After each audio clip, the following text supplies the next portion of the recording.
donne ma vie pour les brebis. Il est venu mourir pour son peuple. Il est venu mourir pour ses brebis. N'attendez pas qu'il soit trop tard. Devenez membre de la chaîne Today et bénéficiez de réconfort et de soutien dans les moments difficiles. Cliquez sur le lien dans la description de la vidéo. Mardi 9 avril 2024, page 3. Pour ceux que le Père lui avait donné. Il est venu mourir pour son Église. Il est venu sauver ce qui était perdu. Et la merveilleuse nouvelle de la croix est que Christ a réussi ce qu'il entreprenait. Ainsi, celui qui s'est repenti de ses péchés et a cru en Jésus comme son sauveur personnel peut entendre les paroles de Jésus comme garantie que son salut est assuré, puisque le Seigneur a tout fait. Tout ce que nous avons fait, c'est recevoir le salut comme un cadeau. Tout dépend de lui, c'est pourquoi toute la gloire lui revient. Le croyant ne cherche pas à être sauvé, mais c'est que tout a été payé, tout a été accompli par Jésus. C'est certains chrétiens qui disent avoir cru en Jésus-Christ comme leur sauveur passent leur journée à se demander si Dieu les a vraiment acceptés. Ils ne sont jamais sûrs de leur relation avec Dieu, et c'est pourquoi ils vivent piégés dans le découragement que produit l'échec face aux tentations.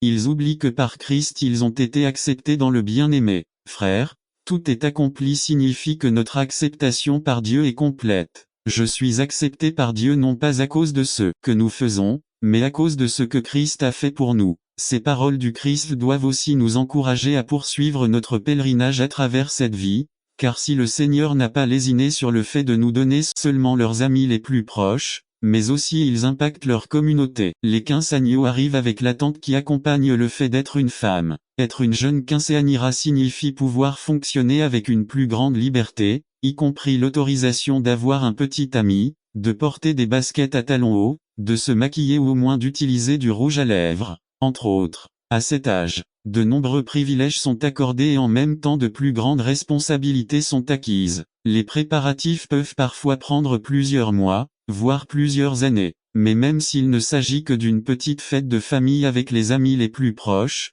le fait ne passe pas inaperçu et en tout cas on fait savoir que la jeune fille est en train de devenir une femme. J'espère que tant de préparation ne sera pas vaine. Cette fête ne durera que quelques heures et le plaisir s'atténuera, mais les mots et la symbolique de ce dont nous discutons aujourd'hui sont pour l'éternité. Chaque personne présente pourra s'approprier les conseils qui seront donnés aux parties. Cortège judiciaire est célébré avec leurs parents. Tout le monde est debout. Mesdames et messieurs, nous sommes réunis ici précisément en réponse à l'invitation qui nous a été faite par la famille. Merci de nous avoir invités à fêter les 15 ans de Madame avec vous. Je me sens très privilégié d'avoir été invité à exercer mon ministère lors de cet événement. La célébration de cette journée se déroule plutôt devant Dieu et vous comme témoins. M&M reconnaissent que leur fille leur a été prêtée par Dieu. Ils l'ont élevée de la meilleure façon possible et ils en répondront devant Dieu. Désormais, cette demoiselle cesse d'être une enfant et entre dans l'âge de la maturité. Vos décisions auront désormais plus de poids et de raison.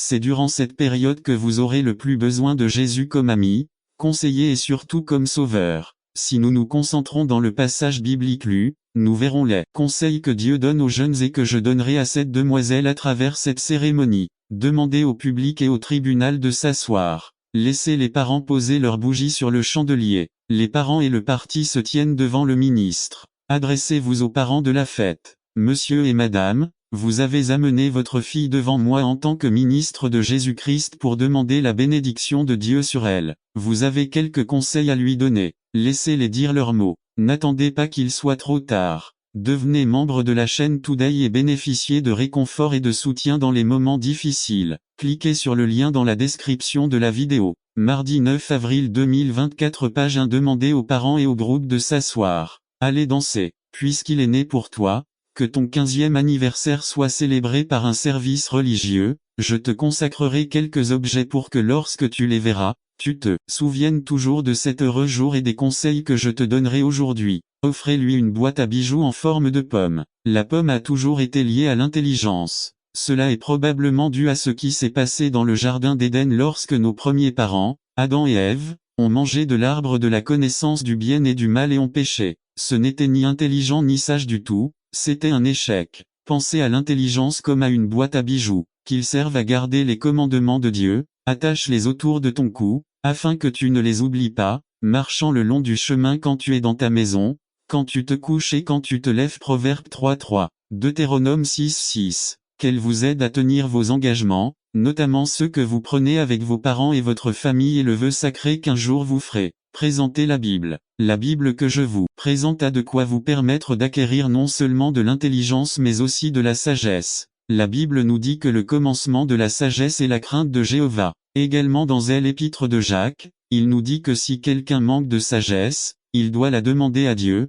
qui peut donner en abondance, puisqu'il est sagesse. La sagesse à laquelle je fais référence n'est pas la sagesse humaine, mais la sagesse spirituelle. La Bible nous enseigne que l'insensé dit dans son cœur que Dieu n'existe pas. Mais soyez sages et gardez toujours à l'esprit que Dieu est partout et qu'il est prêt à vous aider au moment où vous en avez le plus besoin. Aujourd'hui, vous êtes radieuse dans votre robe blanche. Le blanc dans notre société signifie pureté et innocence. Dans la Bible, cependant, le blanc a une signification très élevée. Cela signifie non seulement la pureté et l'innocence, mais aussi la justice, c'est-à-dire être juste devant Dieu. Les humains obtiennent leur justice non pas par leurs propres œuvres, mais par les mérites de Jésus, par le sang qu'il a versé au calvaire pour vos péchés et les miens. C'est par le sang du Christ que le Père nous considère comme si nous n'avions jamais